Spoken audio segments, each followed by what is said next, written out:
Penguin Random House Audio presents Fully Alive, a retreat with Pema Chodron on living beautifully with uncertainty and change, by Pema Chodron, assisted by Meg Wheatley. I've decided that we'll do something that those of you who've been to my retreats before are already familiar with, and this is beginning with a bow. During this retreat, the bow and the teachings on the bow, the 3 stages of the bow, are really going to be the main backbone, I could say, the main practice for this retreat. So I'll start right off by describing the 3 steps of the bow.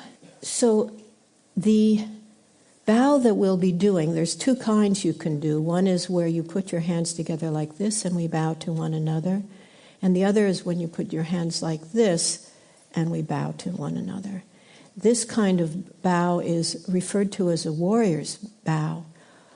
So many of you are familiar with the term, the spiritual warrior, all the way back to the 60s with the teachings of Don Juan, where he talked about the warrior. So it's become pretty familiar word. But the meaning of warrior here, of course, has nothing to do with aggression. It's a warrior of peace, whose main tools are gentleness and clarity of mind, an open heart. And the image of the warrior, the Tibetan word for warrior is pawo for the male, pawo for women, pawo and pao-mo, but it means the one who cultivates courage. The meaning of warrior is the one who cultivates courage. And in this sense, it really means one who owns or claims one's own courage, the courage that is already inherent in us.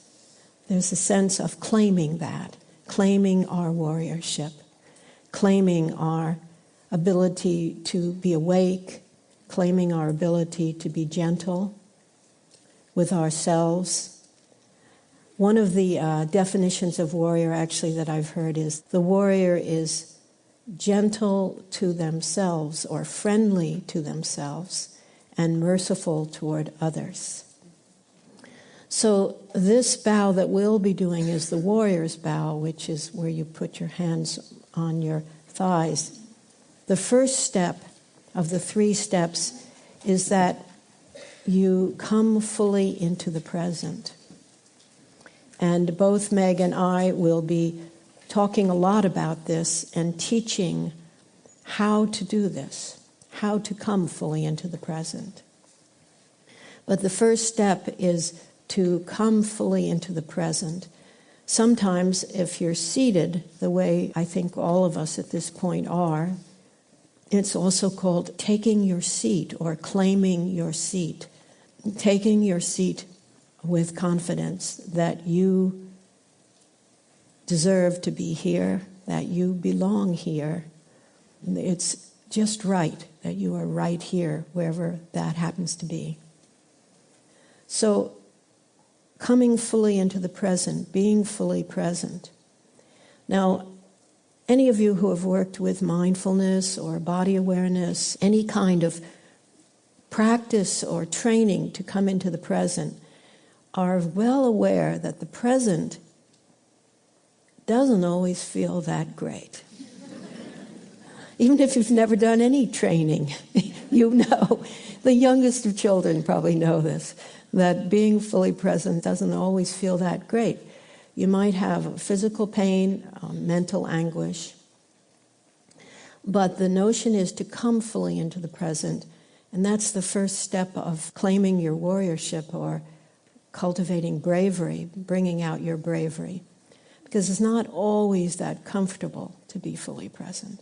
But you come fully into the present. And then the second step is feeling your heart.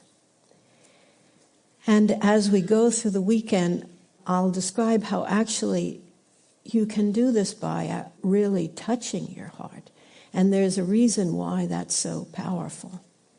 But it can also be just a general sense of feeling your heart. And my experience of this is you come fully into the present, and then you extend warmth and good-heartedness and open-mindedness and sense of kind heart, good heart, towards whatever that experience is. It's like embracing the experience, opening to the experience, not rejecting the experience or clinging onto it either, but simply open and receptive to that experience. But it's called feeling your heart, which, as I say, you can actually touch the heart or just have a sense of it. So coming fully into the present and then feeling your heart. And the third step will be actually that we bow to each other.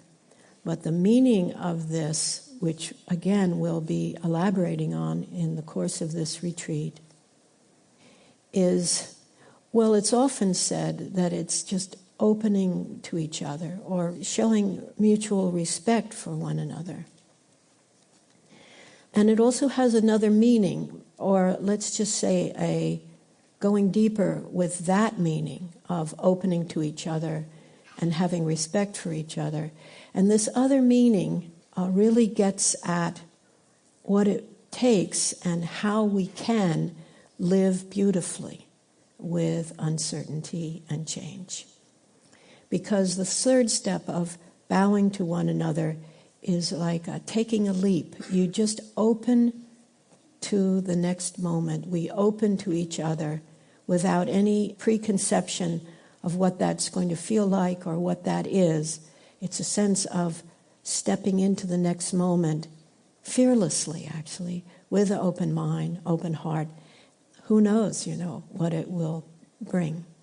So first, take your seat, and then feel your heart. And there is a sense of the front part of your body being very open, as opposed to, like when you feel bad and you sort of crunch over and slump over, and, a body language where someone starts talking to you when they're standing like this talking to you, like they're protecting themselves. So it's a vulnerable position, but a very heartfelt, warm-hearted position. You just open the heart, take the seat, feel the heart, and then bow to one another.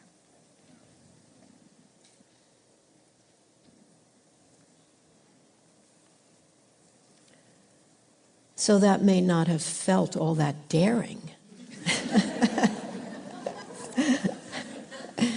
But we start simple. So we enter this retreat in the autumn of the year. Happens to be a beautiful autumn with beautiful colors, but also early snows. And that's life. I was reading a book in the last few weeks that some of you may have read. It was called Buddha's Brain. Some of you read that?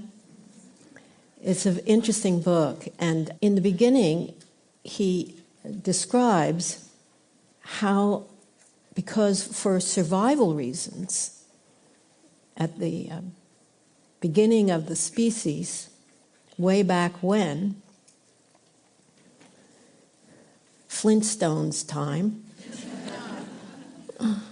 for survival reasons, 3 strategies were adopted that were became programmed into the brain. It was just like, in order to survive, there were 3 strategies or 3 ways of trying to work with the situation in order to survive and have the species continue. And one was to stabilize life, to stabilize one's experience of life, but as he put it, to stabilize that which is always imperfect. Sample complete. Ready to continue?